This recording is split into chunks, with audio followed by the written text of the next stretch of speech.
اچھا جی علی بھائی، سوال نمبر 11 ہے عاطف رمضان بھائی کا، پوچھتے ہیں غامدی صاحب صرف ازواج کو اہل بیت مانتے ہیں، مولا علی علیہ السلام اور حضرت فاطمہ علیہ السلام اللہ علیہ کو بھی اہل بیت نہیں مانتے، غار ہیرا والے واقعے کو بھی وہ جعلی کہتے ہیں، تو ایسے شخص کو آپ کیوں رول ماڈل کے طور پر پیش کرتے ہیں؟ نہیں، میں نے رول ماڈل کسی کو نہیں مانا میرے بھائی. وہ جو سوال کر رہے تھے میں انہی کی لینگویج میں جواب دیتا ہوں کہ بھائی میں تو آپ لوگوں کے اور اہل حدیثوں کے احمد بن حنبل کو رول ماڈل نہیں سمجھتا، تو غامدی صاحب تو سیاہی کوئی نہیں.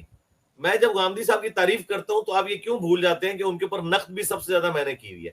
بہرحال میں غامدی صاحب کو اس لیے بہتر سمجھتا ہوں کہ میرے نزدیک سب سے پہلی چیز عقیدہ توحید ہے، اس کے بعد عقیدہ ختم نبوت ہے، اور اس کے بعد باقی معاملات ہیں. اس اعتبار سے میں ان کی تعریف کرتا ہوں. باقی جو اختلافات ہیں وہ تو اپنی جگہ موجود ہیں، اس سے کوئی یہ شخص یہ نہ سمجھے کہ ہم انہیں کو پروموٹ کر رہے ہیں، لیکن ظاہر ہے کہ ہم انہیں باقیوں سے بہتر سمجھتے ہیں. بالکل وہ باقی علماء کی طرح منافقت تو نہیں کرتے. وہ جو پوچھ رہے تھے نا ناسبیت والا ایلیمنٹ، تو میرے بھائی وہ نہیں ہے. اس کی وجہ یہ ہے غامدی صاحب جب احادیث کو اس طریقے سے حجت مان ہی نہیں رہے، لہٰذا ان کو اس چیز کا بلیم نہیں دیا جا سکتا، ان کے ساتھ حجیت حدیث پہ بات ہوگی.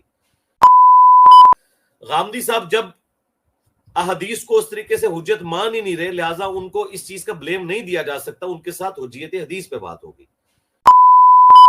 غامدی صاحب جب احادیث کو اس طریقے سے حجت مان ہی نہیں رہے، لہٰذا ان کو اس چیز کا بلیم نہیں دیا جا سکتا، ان کے ساتھ حجیت حدیث پہ بات ہوگی.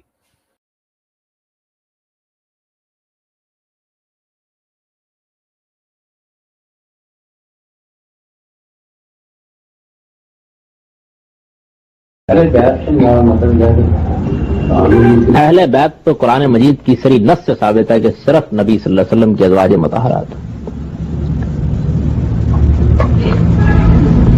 اور وہ روایت سخت مجروح اور سخت ضعیف روایت ہے جس میں نبی صلی اللہ علیہ وسلم کی چادر میں لینے اور اس طرح کا واقعہ بیان کیا گیا. موجودہ دور میں سب سے بڑا عالم دین کون ہے؟